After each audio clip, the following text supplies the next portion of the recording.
നമ്മുടെ ഈ കോളനിക്കും അസോസിയേഷനും ഒരു സ്ഥിരം ന്യൂസൻസ് ആയി തീർന്നിരിക്കുകയാണ് mister Manuel. Do you know that? നിങ്ങൾക്കെതിരെ അസോസിയേഷന് കിട്ടുന്ന 17ാമത്തെ പരാതിയാണിത്. ഇത്തവണയും വിഷയം സ്ത്രീകളോട് അപമര്യാദയായി പെരുമാറിയെന്നത് തന്നെ. മിസ്റ്റർ മാനുവൽ G9 മിസ്സസ് അന്ന കുര്യന്റെ ഫ്ലാറ്റിൽ ചെന്ന് കയറി അവരോട് തോന്നിയാസം പറഞ്ഞു എന്നാ പരാതി. ഞാൻ അവരോട് പറഞ്ഞു തോന്നിവാസമല്ല. മിസ്റ്റർ മാനുവൽ ഇടയ്ക്ക് കയറരുത്, ഇരിക്കണം. എനിക്ക് പറയാനുള്ളോട് നിങ്ങൾ കേൾക്കണം, അതാണല്ലോ അതിന്റെ മര്യാദ. ഓക്കെ, മാനുവലിന് പറയാനുള്ളത് പറയൂ. മിസ്സിസ് അന്ന കുര്യന്റെ ഭർത്താവിനെ സൗത്ത് ആഫ്രിക്കയിൽ നിന്ന് കാണാതായിട്ട് വർഷം 7 ആയെന്നുള്ള വിവരം നമുക്കെല്ലാവർക്കും അറിയാവുന്നതാണ്. അതുകൊണ്ട് അങ്ങേർക്ക് വേണ്ടിയിട്ടുള്ള കാത്തിരിപ്പ് അവസാനിപ്പിച്ച് ഇനിയെങ്കിലും ഒരു 2ാം കെട്ടിന് തയ്യാറായാൽ നല്ല മണി പോലെയുള്ള ചെറുപ്പക്കാർ അവരുടെ ഫ്ലാറ്റിന് മുമ്പിൽ ക്യൂ നിൽക്കും എന്ന് ഞാൻ പറഞ്ഞത് നേരാ. അത് വേറൊന്നും വിചാരിച്ചിട്ടല്ല, ഭർത്താവില്ലാത്ത അവർക്ക് ഒരു ആശ്വാസം ആയിക്കോട്ടെ എന്ന് കരുതി. ഇങ്ങനെയാണ് ആശ്വസിപ്പിക്കുക? അത് ഓരോരുത്തരും രീതി. ആ രീതി ഇനി ഇവിടെ വേണ്ടെന്ന അസോസിയേഷന്റെ തീരുമാനം. അങ്ങനെ ഏകപക്ഷീയമായി തീരുമാനം എടുത്താൽ എങ്ങനെയാ? എന്റെ അഭിപ്രായ സ്വാതന്ത്ര്യത്തിലും സഞ്ചാര സ്വാതന്ത്ര്യത്തിലും അസോസിയേഷൻ ഒന്നും ഇടപെടണ്ട. ഇതാണോ സഞ്ചാര സ്വാതന്ത്ര്യം? പെണ്ണുങ്ങൾ മാത്രമുള്ള ഫ്ലാറ്റിൽ കയറി ഇറങ്ങുക, അവരുടെ അടുക്കളയിലും ബെഡ്റൂമിൽ വരെ കയറി ചെല്ലുന്നതും. ബെഡ്റൂമിൽ കയറിയിട്ടില്ല, അനാവശ്യം പറയരുത്. കിച്ചണിൽ കയറാറുണ്ട്, അത് കുക്കിങ്ങിനോടുള്ള എന്റെ താല്പര്യം കൊണ്ടാ.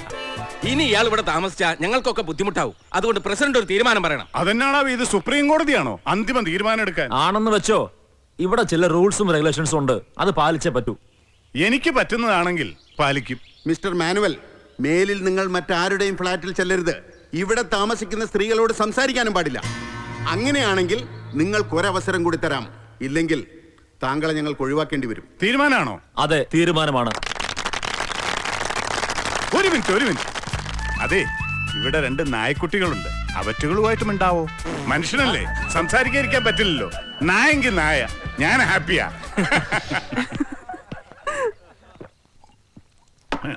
നീ എവിടെ എന്നെ എടുക്കോടാ ഗീവറീസേ? ഒരു സോഡ ഇങ്ങോട്ട് എടുക്ക. ഞാൻ അല്പം തിരക്കില്ല, ഒരു പുതിയ ഭാഷ പഠിച്ചോണ്ടിരിക്കുക. എന്ത് ഭാഷയാണ് ആവോ? നായയുടെ. മുതലാളി അവറ്റങ്ങളായിട്ട് സംസാരിക്കുമ്പോ ഒരു കമ്പനി തരാമെന്ന് വിചാരിച്ചിട്ടാ. പഠിക്ക്. അങ്ങനെയെങ്കിലും വർഗ സ്വഭാവം കാണിക്കുന്നേ. എനിക്ക് വേറൊരു സ്വഭാവം ഉണ്ട്, കൂടുതൽ ചൊറിഞ്ഞായി ഞാൻ പുറത്തെടുക്കും. അതെന്നാടാ നീ ഒറ്റക്കാലം നിന്ന് പിടിക്കൂ? വേണ്ട, ഇങ്ങോട്ട് അടിക്കണ്ട. ഞാൻ സാധനങ്ങളൊക്കെ പാക്ക് ചെയ്ത് വെക്കാൻ പോവാ. അല്ല, ഇന്നോ നാളെ ഇവിടുന്ന് കെട്ടിടണല്ലോ. നിനക്ക് വേണേ ഇപ്പപ്പാ, ഞാൻ ഇവിടെ തന്നെ ഉണ്ടാവും. അത് ഇവിടെ ഉള്ളവര് തീരുമാനിച്ചോളൂ. മോനെ ഗീവറീസേ, നിനക്കൊരു വിചാരമുണ്ട്, നീ ആള് ഭയങ്കര ഡീസന്റ് ആണെന്നും ഞാൻ ആള് കച്ചറയാണെന്നും.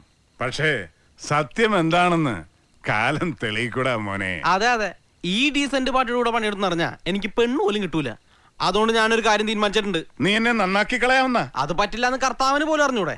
ഇതല്ല, വീട്ടു തടങ്ങൽ. നാളെ മുതൽ എന്റെ അനുവാദം ഇല്ലാതെ ഇവിടുന്ന് പുറത്തേക്ക് ഇറങ്ങില്ല മോനെ. നീ അടുക്കള ഭരിച്ചാ മതി മോനെ, അതിന്റെ അപ്പുറത്തേക്ക് വേണ്ട. എനിക്കിവിടെ മാന്യം മര്യാദക്ക് ജീവിക്കാൻ വേണ്ടി ഇനി ഞാൻ അടക്കി ഭരിക്കും. നീ എന്റെ ഭാര്യയാവും നോക്കുക. അതാവണോ? നിന്നെ കണ്ടാ തോന്നും അതും ആവുന്നു. അയ്യേ, ഞാനില്ല, ഞാൻ പോവുക. എനിക്ക് ഇഷ്ടമുള്ളിടത്തേക്ക് പോവുക. നിനക്ക് തടയാമെങ്കിൽ തടയ. നീ എന്നോട് തടയാത്തത്? നാളെ മുതൽ തടയാം. ഇന്നൊന്ന് സ്വസ്ഥമായിട്ട് ഉറങ്ങട്ടെ. നിനക്ക് സ്വസ്ഥത കിട്ടുമെങ്കിൽ ഞാൻ പോവും. ഞാൻ പോയാൽ നിനക്ക് സങ്കടാവില്ലടാ? ഒരു സങ്കടവും ഇല്ലേ? എന്നാ നീ സന്തോഷായിട്ട് കിടന്നുറങ്ങ. ജീവിതം സന്തോഷിക്കാനുള്ളതല്ലടാ. Good night. ഓ, ഗുഡ് നൈറ്റ്. ഒരു ബെഡ്ഷീറ്റ് തലവണയും താഴെ എത്തിക്കണേ മോനെ.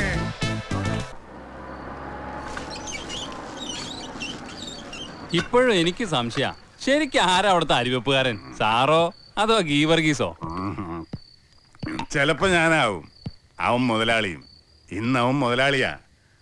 അവൻ സുഖമായി അവിടെ കിടക്കട്ടെ, ഞാൻ ഇവിടെ കിടക്കും. ഇന്ന് ഞാൻ തെണ്ടിയാവുന്ന എന്റെ സുഖം നിനക്കറിയാവോ? ഇല്ല.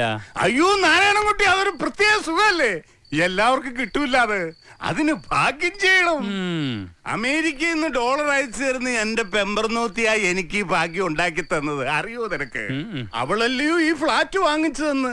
അച്ചായൻ സ്റ്റേറ്റ്സിൽ നിന്ന് ബുദ്ധിമുട്ടണ്ട, നാട്ടിൽ പോയി നല്ലൊരു തെണ്ടിയായിട്ട് ജീവിച്ചോളാൻ പറഞ്ഞ് അവിടെ നിന്നെ പാക്ക് ചെയ്തത്.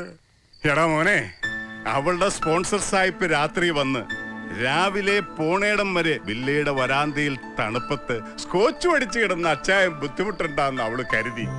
എന്തൊരു സ്നേഹമാണ് അവക്കെന്നോട്. ഞാൻ ഹാപ്പിയാ, മുടിഞ്ഞ ഹാപ്പി. വയറ്റിൽ 4 പെക്കും ആകാശത്ത് നക്ഷത്രങ്ങളും ഉള്ളിടത്തോളം കാലം ആനിമലങ്ങള് ഹാപ്പിയാടാ. അപ്പൊ ശരി മോനെ Narayanankutty, good night. Good night. നീ പോയി ഇവിടുത്തെ തമ്പുരാക്കന്മാർക്ക് കാവല് കിടക്ക്. When a constant force F acting on a mass m change its velocity from u to v in traveling a distance s.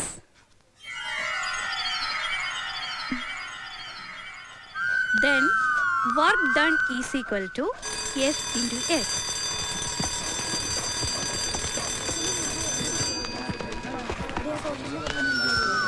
നീ വരുന്നില്ലേ?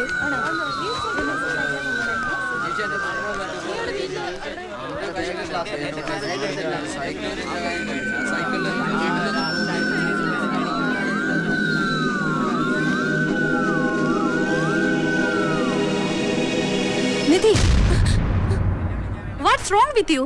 കുട്ടി ഏത് ലോകത്താ? ബെല്ലടിച്ചതും ക്ലാസ് കഴിഞ്ഞതൊന്നും അറിഞ്ഞില്ലേ? സോറി മാം, ക്ലാസ് തുടങ്ങിയപ്പോഴും ഞാൻ ശ്രദ്ധിക്കുകയായിരുന്നു. You are not attending the class and this is not the first time. എന്ത് ഭാവിച്ച കുട്ടി? പ്രോഗ്രസ് റിപ്പോർട്ട് കണ്ടല്ലോ അല്ലേ? വന്ന് ഈ ക്ലാസ്സിലെ ഏറ്റവും വീക്ക് സ്റ്റുഡന്റ് ആയിരിക്കും ഇയാള്. എന്താ പറ്റിയത് കുട്ടിക്ക്? നത്തിങ് മാം, സോറി.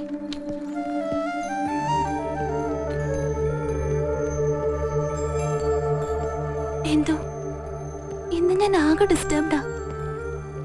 ഓരോ ദിവസം കഴിയും തോറും എനിക്ക് പേടി കൂടി വരാ.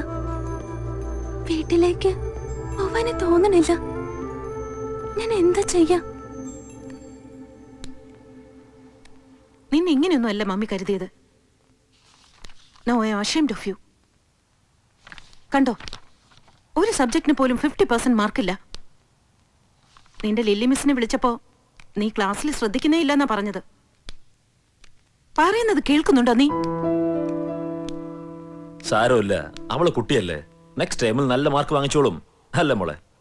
മോഹൻ അറിഞ്ഞൂടെ, പണ്ട് ഇവളെ എന്ത് ബ്രൈറ്റ് ആയിരുന്നു. എല്ലാ ക്ലാസ്സിലും ഫസ്റ്റ് റാങ്ക് ആയിരുന്നില്ലേ? പോട്ടെ, പഠിക്കണ്ട, ഒന്ന് സ്മാർട്ടായിട്ട് നടക്കെങ്കിലും ചെയ്തൂടെ ഇവൾക്ക്? എന്താ നിന്റെ പ്രോബ്ലം? എന്തെങ്കിലും പ്രോബ്ലം ഉണ്ടെങ്കിൽ അത് പറ. പ്രോബ്ലോ? എന്ത് പ്രോബ്ലം? താനായിട്ട് പ്രോബ്ലം ഉണ്ടാക്കണ്ട, അവൾക്കൊന്നുമില്ല. മോഹനാണ് അവളെ വഷളാക്കുന്നത്. ആവശ്യത്തിൽ കൂടുതൽ ലാളിച്ച്. അയക്കോ, പക്ഷെ പെൺകുട്ടികളെ ശാസിച്ചേ വളർത്താവൂന്ന് ഓർമ്മ വേണം.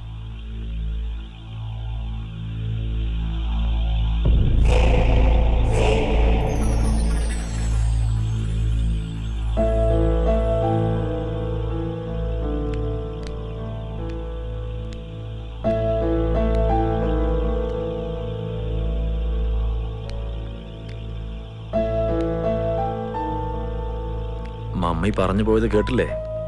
പപ്പയാണ് മോളെ ലാളിച്ച് വഷളാക്കുന്നതെന്ന്. ആണോ മോളെ?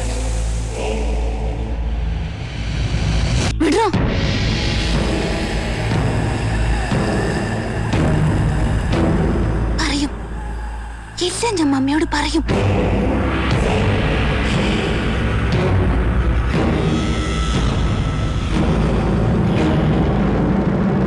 Do it properly. Okay ma'am. Madam, Nidhi S Menon ഒരു വിസിറ്റർ ഉണ്ട്. ആ, കുട്ടി ചെല്ലു.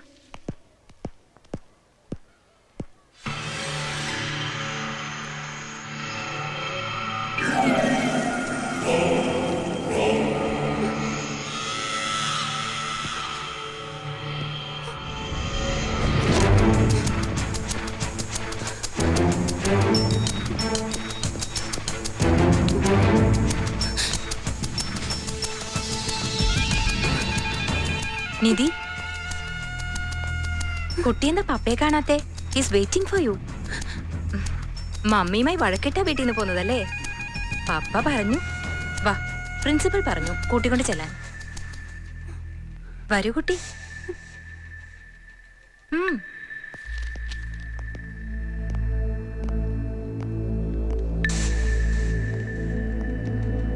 ചെല്ല, പപ്പ വഴക്കൊന്നും പറയില്ല. ഇനി നന്നായി പഠിച്ചാ മതി.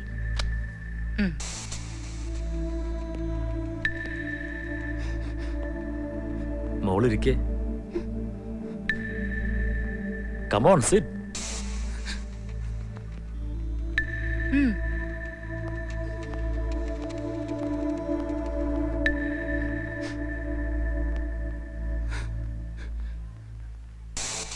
മോളുടെ ക്ലാസ് ടീച്ചർ അത് അല്ലേ, ലില്ലി മിസ്. പഠിത്തത്തിൽ മോൾ ഒന്നുകൂടി കോൺസെൻട്രേറ്റ് ചെയ്യണമെന്ന് അവര് പറഞ്ഞു, പ്രിൻസിപ്പലും പറഞ്ഞു. പോട്ടെ, മോക്ക് പഠിക്കാൻ പറ്റുന്ന പോലെ പഠിച്ചാൽ മതി. അതന്വേഷിക്കാനല്ല പപ്പ വന്നിട്ടുണ്ടാവുമെന്ന് മോൾ ഊഹിക്കുന്നുണ്ടാവും അല്ലേ? അതെ, പപ്പ വന്നത് അതിനല്ല. പപ്പയ്ക്ക് മോളെ ഒറ്റയ്ക്കൊന്ന് കാണാനാ. അയ്യോ, മോള് പേടിക്കൊന്നും വേണ്ട. പക്ഷേ ഇന്നലെ മോള് പപ്പയെ വന്ന് പേടിപ്പിച്ചു കളഞ്ഞു. അല്ല, ഞെട്ടിച്ചു കളഞ്ഞു. എന്തൊരു ഫോഴ്സായിരുന്നു പറച്ചിലിന്.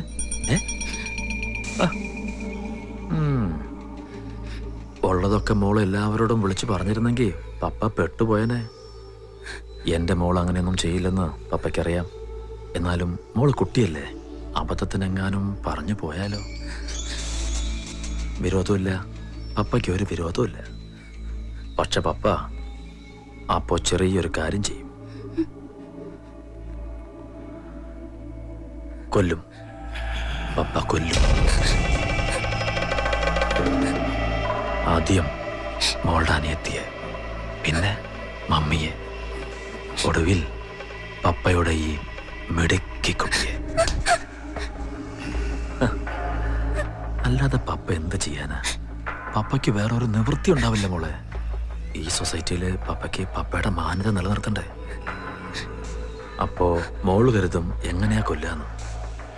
പണ്ട് മോളുടെ ഡാഡി മരിച്ചത് ഒരു ആക്സിഡന്റ് ആയിരുന്നെങ്കിൽ ഇത് പപ്പ ഒരു ആക്സിഡന്റ് ക്രിയേറ്റ് ചെയ്യും. അല്ലെങ്കിൽ ഒരു കൂട്ടാത്മഹത്യ. മമ്മിയും മോളും കനിമോളും ഒരുമിച്ച് ഇങ്ങനെ മരിച്ചു കിടക്കുന്നത് കാണാൻ പപ്പയ്ക്ക് വലിയ ബുദ്ധിമുട്ടാവും. അതുകൊണ്ട് മോൾ ആലോചിക്കേ, ക്ലാസ്സിൽ പോയിരുന്ന സമയമെടുത്ത് ആലോചിക്കേ.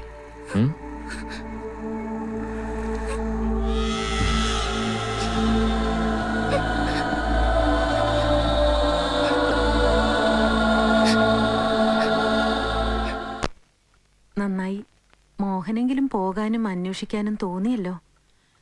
തിരക്കുകൾക്കിടയിൽ ഞാൻ വിചാരിക്കുന്നതല്ലാതെ നടക്കുന്നില്ല. വന്ന് വന്ന് എനിക്ക് ബിസിനസ്സിൽ മാത്രമായി ശ്രദ്ധ അല്ലേ? നിധി എങ്ങനെ കരുതണുണ്ടാവോ? നിധിക്ക് പക്ഷേ ഞാൻ സ്കൂളിൽ ചെന്നത് അത്ര ഇഷ്ടമായിട്ടില്ല. എന്തെങ്കിലും പറഞ്ഞോ അവള്? ഇല്ല. എന്തോ ഈയിടെയായി ഞാൻ ചെയ്യുന്നതൊന്നും അവൾക്ക് ഇഷ്ടമാവുന്നില്ലെന്ന് തോന്നുന്നു. വളരും തോറും അവൾ എന്നിൽ നിന്ന് വല്ലാതെ അകന്നു പോകുന്ന പോലെ. ഒരുപക്ഷെ ഞാൻ അവളുടെ സ്വന്തം പപ്പയല്ലാത്തത് കൊണ്ടാവോ? എന്താ മോഹൻ ഇപ്പൊ ഇങ്ങനെ തോന്നാൻ? ഏയ്, വെറുതെ തോന്നലാവും ചിലപ്പോ. കുട്ടികളല്ലേ, അവരുടെ മനസ്സിൽ എന്താ ഉള്ളതെന്ന് നമുക്ക് എങ്ങനെ അറിയാം? മോഹന് വിഷമായോ? ഇല്ല, ഒന്നും ഉണ്ടായിട്ടില്ല. അന്ന് എല്ലാം നഷ്ടപ്പെട്ട് ജീവിതം തന്നെ കൈവിട്ടു പോയപ്പോ താനും കുട്ടികളാണ് ആശ്വാസമായത്. സുരേഷിന്റെ മക്കളെ സ്വന്തം മക്കളായിട്ടെ അന്നും ഇന്നും ഞാൻ കരുതിയിട്ടുള്ളൂ. അന്ന് മുതലേ ഞാൻ നിധിയുടെയും കനിയുടെയും നല്ല പപ്പ തന്നെയാണെന്നാ എന്റെ വിശ്വാസം. വിശ്വാസമല്ല മോഹൻ, അത് സത്യമല്ലേ? സത്യമാണെന്ന് എനിക്ക് നല്ലപോലെ ബോധ്യമുണ്ട്. അത് മതി, എനിക്കത് മതി അരുന്ധതി. അല്ലെങ്കിൽ ചിലപ്പോ ഇന്ദു മരിച്ചു പോയപ്പോഴുള്ള ആ അവസ്ഥയിലേക്ക് ഞാൻ തിരിച്ചു പോയെന്ന് വരും. ഒരു മുഴുകുടിയനായി. ഏയ് നോ.